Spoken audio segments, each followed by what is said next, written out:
Hi friends, welcome to Lakshmi's cooking stories. എല്ലാവർക്കും എൻ്റെ Easter ദിനാശംസകൾ. അപ്പോൾ ഇന്ന് ഈ വിശേഷ അവസരത്തിൽ ഞാനൊരു ബീഫിൻ്റെ പ്രിപ്പറേഷനാണ് ചെയ്യാൻ പോകുന്നത്.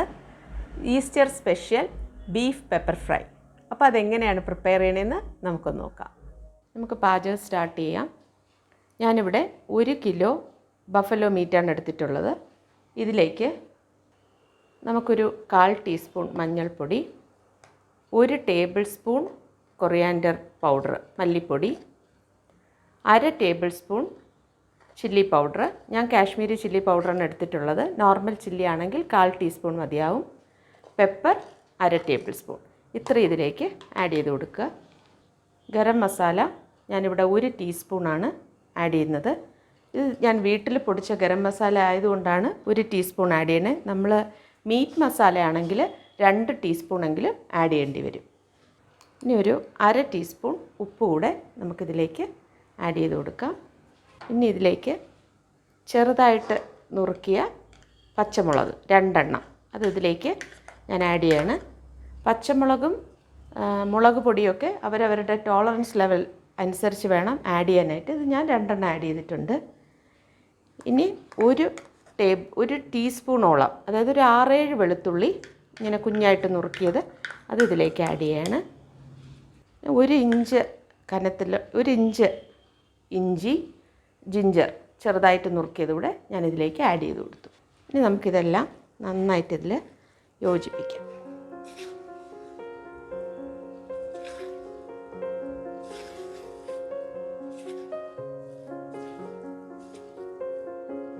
ഇനി ഈ മീറ്റ് നമുക്ക് വെള്ളമൊന്നും ആഡ് ചെയ്യേണ്ട ആവശ്യമില്ല. മീറ്റിൽ നിന്ന് തന്നെ വെള്ളം ഇറങ്ങിക്കോളും. ഞാനിത് പ്രഷർ കുക്ക് ചെയ്യാൻ പോവുകയാണ്. ഇത് ഹൈ ഫ്ലെയിമിൽ വെച്ചിട്ട് ഫസ്റ്റ് വിസിൽ വന്നതിന് ശേഷം ലോ ടു മീഡിയം ഫ്ലെയിമിലോട്ട് മാറ്റിയിട്ട് ഒരു 3 മുതൽ 4 വിസിൽ വരെ നമ്മൾ ഈ മീറ്റ് കുക്ക് ചെയ്തെടുക്കണം. മീറ്റിൻ്റെ നേച്ചർ അനുസരിച്ചിരിക്കും. നമുക്ക് കിട്ടുന്ന മീറ്റ് പലതരത്തിലായിരിക്കുമല്ലോ, എപ്പോഴും ഒരുപോലെ ആവില്ല. അപ്പോൾ അത് നമ്മൾ കുക്ക് ചെയ്യുന്ന ടൈമിൽ ശ്രദ്ധിക്കേണ്ട കാര്യമാണ്. ഞാനിത് ഒരു 3 മുതൽ 4 വരെ വിസിലിട്ട് വേവിക്കാനാണ് പോകുന്നത്. ഇത് കുക്ക് ചെയ്തിട്ട് ഞാൻ പറയാം എത്ര വിസിൽ വേണ്ടി വന്നു എന്നുള്ളത്. ഞാനിത് പ്രഷർ കുക്ക് ചെയ്യാൻ പോവുകയാണ്. നമുക്ക് മീറ്റ് വേവുന്ന സമയം കൊണ്ട് കുറച്ച് തേങ്ങ ചെറുതായിട്ട് അരിഞ്ഞത് ഒന്ന് വറുത്ത് മാറ്റി വെച്ചേക്കാം. ഞാനിവിടെ ഒരു 1/4 കപ്പ് തേങ്ങ ചെറുതായിട്ട് നുറുക്കി വെച്ചിട്ടുണ്ട്. ഞാൻ ഈ എണ്ണയിലോട്ട് ഇട്ട് കൊടുക്കുകയാണ്. ഞാനിതിന് വെളിച്ചെണ്ണയാണ് എല്ലാത്തിനും യൂസ് ചെയ്യുന്നത്. നാടൻ പ്രിപ്പറേഷന് വെളിച്ചെണ്ണയാണ് ഏറ്റവും നല്ലത്. ഇത് നമുക്കിനി ഒരു ബ്രൗൺ കളർ ആവുന്നത് വരെ വറുത്തെടുക്കാം.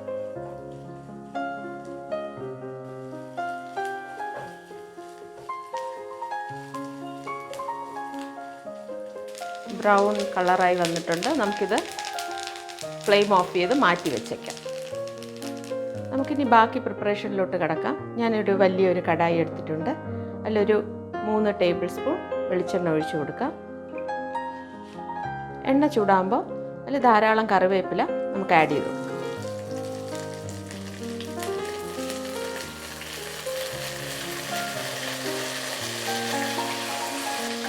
ഇനി അതിലേക്ക് ഒരു ചെറിയ കഷ്ണം ഇഞ്ചി കുഞ്ഞായിട്ട് നുറുക്കി വെച്ചതുകൂടെ ഞാൻ ചേർത്ത് കൊടുക്കുകയാണ്.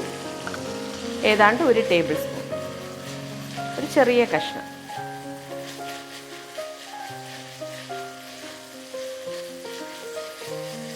ഇഞ്ചിയുടെ പച്ച ചുവ മാറുന്നവരെ നമുക്കൊന്ന് ഇളക്കി കൊടുക്കാം. നമ്മൾ മീറ്റ് വേവിച്ച സമയത്തും കുറച്ച് ഇഞ്ചിയും വെളുത്തുള്ളിയും അതിൽ ആഡ് ചെയ്തിട്ടുണ്ടായിരുന്നു. അതൊരു ചെറിയ കഷ്ണം ഇഞ്ചിയാണ് ആദ്യം ആഡ് ചെയ്തത്. ഇതിപ്പോൾ വീണ്ടും ഒരു ചെറിയ കഷ്ണം. ഇതിലിനി വെളുത്തുള്ളി ആഡ് ചെയ്യണ്ട. ഇനി ഇതിലേക്ക് ഞാനിവിടെ ഒരു ഏതാണ്ട് 30ഓളം വരുന്ന കുഞ്ഞുള്ളി കുഞ്ഞു കുഞ്ഞായിട്ട് അരിഞ്ഞു വെച്ചിരിക്കുവാണ്. അത് നമുക്കിതിലേക്ക് ആഡ് ചെയ്ത് കൊടുക്കാം. അതിൽ കുറച്ച് ഉപ്പൊന്ന് ഉള്ളി പെട്ടെന്ന് സോട്ടായി കിട്ടാൻ വേണ്ടി നമുക്കൊന്ന് ആഡ് ചെയ്യാം. ഒരു 1/4 ടീസ്പൂണോളം.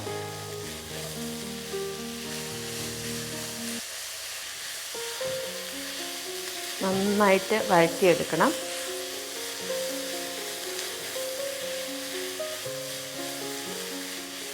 ചെറിയ ഉള്ളിയാണ് ഈ പ്രിപ്പറേഷൻ ഏറ്റവും നല്ലത്. സവാള ഉപയോഗിക്കുന്നതിനേക്കാളും ഞാൻ പ്രിഫർ ചെയ്യുന്നത് കുഞ്ഞുള്ളി ആയിരിക്കും.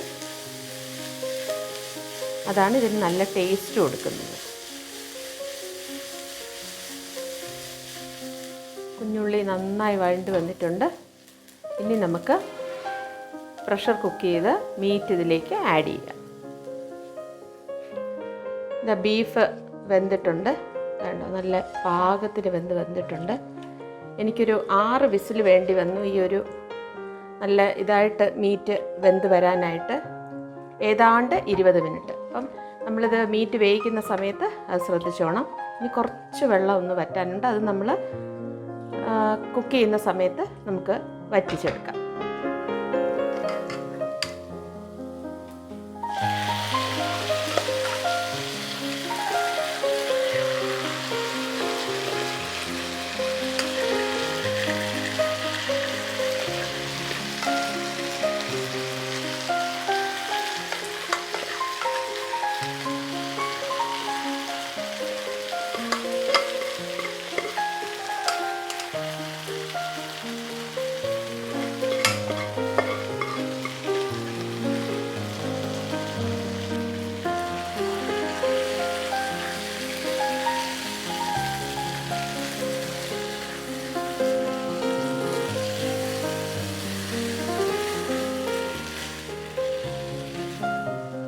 നമ്മൾ വെള്ളമൊന്നും ആഡ് ചെയ്യാതെ പ്രഷർ കുക്ക് ചെയ്തുകൊണ്ട് അധികം വെള്ളം വറ്റിച്ചെടുക്കേണ്ട കാര്യം ഉണ്ടായില്ല.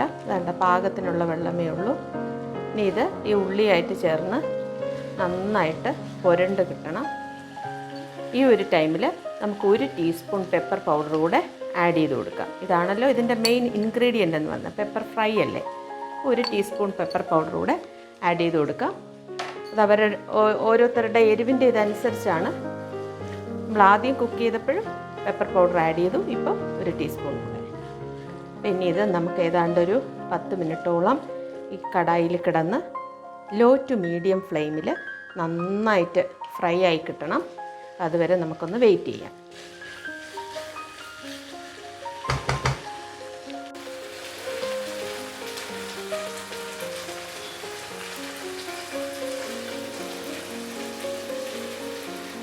ഏതാണ്ട് 15 മിനിറ്റോളം ആയിട്ടുണ്ട്. ഈ ഒരു ടൈമിൽ നമ്മൾ നേരത്തെ വറുത്ത് വെച്ചിരുന്ന കുഞ്ഞ് തേങ്ങയുടെ പീസുകൾ ഇതിലേക്ക് ചേർത്ത് കൊടുക്കാം. ഒപ്പം തന്നെ ഇത് ഓപ്ഷനിലാണ്. എനിക്ക് കറിവേപ്പില വളരെ ഇഷ്ടമായതുകൊണ്ടാണ് ഞാൻ കുറേ കറിവേപ്പില കൂടെ ഇതിലേക്ക് ആഡ് ചെയ്യാണ്. അത് നിങ്ങൾക്ക് വേണമെങ്കിൽ ചേർത്താൽ മതി. അവസാനം നമുക്ക് നന്നായിട്ടിതൊന്ന് ഇളക്കി കൊടുക്കാം. ഇനി എഗെയിൻ ഒരു 10 മിനിറ്റ് ഇതിനകത്ത് കിടന്ന് ഒന്ന് ഫ്രൈ ആവണം. എത്ര സമയം നമ്മൾ കടായിലിട്ട് ഇങ്ങനെ ഫ്രൈ ചെയ്തെടുക്കും അത്രയും ഇതിന് ടേസ്റ്റാണ്. ലോ ഫ്ലെയിമിൽ തന്നെ ഇട്ട് ഫ്രൈ ചെയ്യണം. അതായത് ഇങ്ങനെ പീസൊക്കെ ഇങ്ങനെ മാറി മാറി വരണം. ആ ഒരു ടൈമാണ് പ്രിപ്പയർഡായി, കറി റെഡിയായി എന്ന് നമുക്ക് മനസ്സിലാവുന്നത്. ഇതിപ്പോൾ കണ്ടോ ഓരോന്നും ഇളകി പ്രത്യേകം വരുന്നുണ്ട് പീസുകൾ. ആ ഒരു ടൈമാണ്. ഇനി നമുക്ക് കുറച്ച് സമയം കൂടെ ഇങ്ങനെ ഒന്ന് ഫ്രൈ ചെയ്തെടുക്കാം.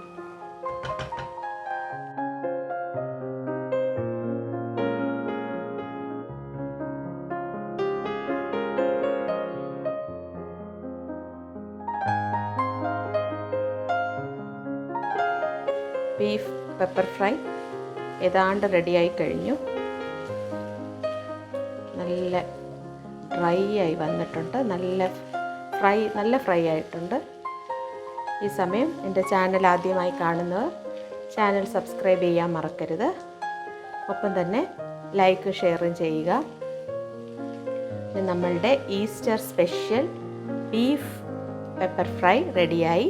പൊറോട്ടയുടെ കൂടെയും അപ്പം, ഇടിയപ്പം, ചോറ് എല്ലാത്തിൻ്റെ കൂടെയും സൂപ്പർ കോമ്പിനേഷനാണ്. അപ്പോൾ എല്ലാവരും ഈ പ്രിപ്പറേഷൻ ട്രൈ ചെയ്യുക. നമുക്കിതൊരു സെർവിങ് പ്ലേറ്റിലോട്ട് മാറ്റാം.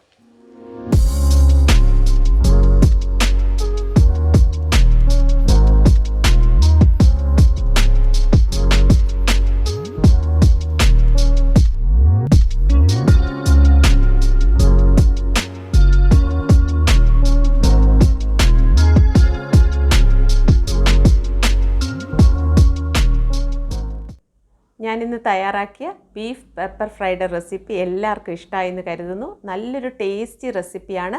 പൊറോട്ടയുടെ കൂടെ സൂപ്പർ കോമ്പിനേഷനാണ്. പക്ഷേ പുട്ട്, അപ്പം, ഇടിയപ്പം, ദോശ, ചോറ് എല്ലാത്തിൻ്റെ കൂടെയും നല്ലൊരു കോമ്പിനേഷനാണ്. അപ്പോൾ എല്ലാവരും തീർച്ചയായിട്ടും ഈ റെസിപ്പി ട്രൈ ചെയ്ത് നോക്കുക. ട്രൈ ചെയ്തതിന് ശേഷം നിങ്ങളുടെ വിലയേറിയ അഭിപ്രായങ്ങൾ കമൻറ്റ് ബോക്സിൽ രേഖപ്പെടുത്താൻ മറക്കരുത്. അപ്പോൾ പുതിയ പുതിയ കുക്കിംഗ് വീഡിയോസുമായി വരുന്നതുവരെ എല്ലാവർക്കും നല്ലൊരു ദിവസം ആശംസിക്കുന്നു. Take care. ബൈ.